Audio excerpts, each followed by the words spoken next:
உங்க அப்ப இவங்களை கல்யாணம் பண்ணிக்க கூடாதுன்னு தடுத்தாரு. நான் பண்ணி வச்சேன். அதை சகிக்க முடியாம கொன்னுட்டாரு. குடும்பத்தையே நாசமாக்கிட்டாரு. நான் ஆடிக்காத்துல பறக்கிற இளவம் பஞ்சு இல்லடா, 6 அடி அஸ்திவாரத்துல எழும்புன இரும்பு சுவர்.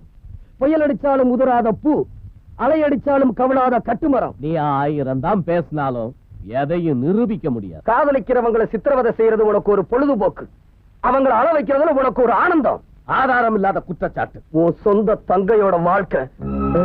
உன் தங்கச்சி ஒரு ஏழைய காதலிச்சாங்க, பிரிக்க பார்த்த, முடியல.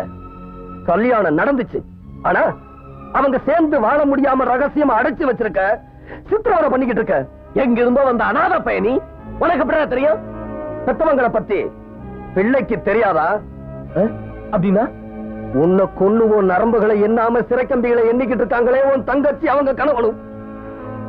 அவங்களுக்கு பிறந்த புள்ளடா அண்ணா. நீ சிறையில் பூத்த சின்ன மலர்.